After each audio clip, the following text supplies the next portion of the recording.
I saw Zahra somewhere hiding. Umar साहब, without any politics जो natural disaster हुआ है रामबन में, आपसे जानना चाहेंगे किस तरह का एक तालमेल इस वक्त है सेंट्रल गवर्नमेंट से, एक रिहेबिलिटेशन प्रोसेस की लॉस बहुत है, काफ़ी मुद्दत के बाद इस तरह की डिजास्टर देखने को मिला। रामबन के जो रिपोर्ट्स आ रहे हैं वहाँ वाकई कुछ इलाकों में हालत बहुत ख़राब है, खासकर हाईवे के इर्द गिर्द। कल मैंने मौके पे डिप्टी सीएम साहब को भेजा था।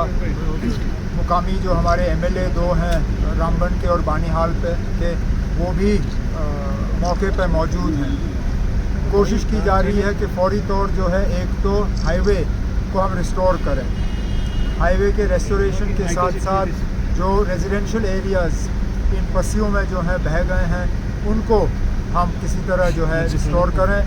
रिलीफ जो है उसका इंतज़ाम किया जा रहा है और मरकज़ से कोशिश से बात की जा रही है कि नेशनल डिज़ास्टर फोर्स जो है उनको भी वहाँ पे मौके पे भेजा गया है। प्राइम मिनिस्टर्स रिलीफ फंड और बाकी रिलीफ फंड्स को भी टैप किया जाएगा ताकि जहाँ जहाँ नुकसान हुआ है उस नुकसान का मुआवजा जो है लोगों को मिले। उमर साहब, वोट से बढ़कर कोई चीज़ नहीं है, सब एहतराम करते हैं। उसी एहतराम को मद्देनजर रखते हुए आपकी गवर्नमेंट ने जो वक्फ है सुप्रीम कोर्ट तक ले लिया, बट अनफॉर्चुनेटली पार्टियों ने लिया है, झारखंड नेशनल कॉन्फ्रेंस पार्टी ने लिया। अनफॉर्चुनेटली जो झारखंड के एमपी दुबे साहब ने जो स्टेटमेंट दिया, अगर सुप्रीम कोर्ट सब करेगी फिर पार्लियामेंट किस लिए है? और अना देखिए, उसके बाद बीजेपी के प्रेसिडेंट ने कहा ये इसका इंडिविजुअल बयान है, हम किनारा अब जब बीजेपी के प्रेसिडेंट ने अपने एमपी के बारे में कहा है तो उसके बाद और टिप्पणी करने की ज़रूरत क्या है? हर किसी का अपना रोल होता है। सुप्रीम कोर्ट को ये इख्तियारात दिए गए हैं कि वो मरकज़ का कुछ किया हुआ या किसी भी गवर्नमेंट का कुछ किया हुआ जो है उसको रिव्यू करें। क्या 370 के मामले में हम सुप्रीम कोर्ट नहीं गए? 370 ने पार्लियामेंट के काम को वहाँ रिव्यू किया। ये पहली मर्तबा नहीं है, कई सारे ऐसे वाक़यात पेश आए जिसमें सुप्रीम कोर्ट ने गवर्नमेंट के किसी कदम को जो है उसको रिव्यू किया है। क्या इमरजेंसी के वक्त में इंदिरा गांधी का इमरजेंसी लगाने का फैसला, क्या उसको कोर्ट में चैलेंज नहीं किया गया? किया गया है। तो आज अगर कोई सुप्रीम कोर्ट जाए उसको जो है सियासी रंग नहीं दिया जाना चाहिए। कोर्ट की अपनी ज्यूरिसडिक्शन है, लेजिस्लेचर की अपनी ज्यूरिसडिक्शन। शायद इसीलिए पीडीपी ने कहा कि नेशनल कॉन्फ्रेंस कमज़ोर पड़ गई इस केस में। हम किस में कमज़ोर पड़े? कोर्ट में ले लिया, रेजोल्यूशन नहीं देगी। असेंबली में बात हुई जितना हम कर सकते थे, उसके बाद हम कोर्ट गए। कोर्ट से हमने थोड़ी बहुत अभी फ़िलहाल राहत हासिल की। इसमें और आपको मतलब एतराज़ की? लेकिन रिजल्ट्स नेगेटिव निकल रहे हैं। कहाँ से नेगेटिव निकल रहे हैं ना? कम से कम सुप्रीम कोर्ट ने 2 चीज़ों पे बात करके मरकज़ को मजबूर किया कि वो 2 कदम पीछे हटे। फ़िलहाल वक्फ के मामलों में गैर मुसलमानों की दखल अंदाजी जो है उस पर रोक लगी।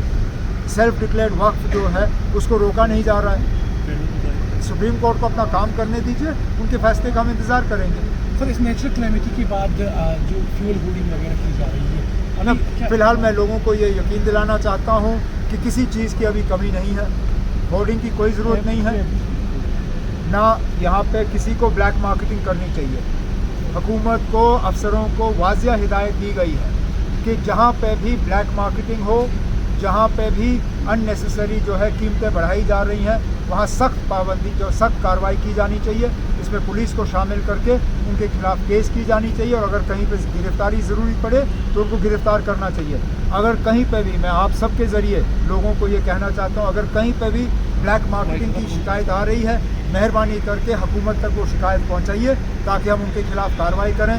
श्रीनगर जम्मू का हाईवे बंद है, मुगल रोड फ़िलहाल खुला है।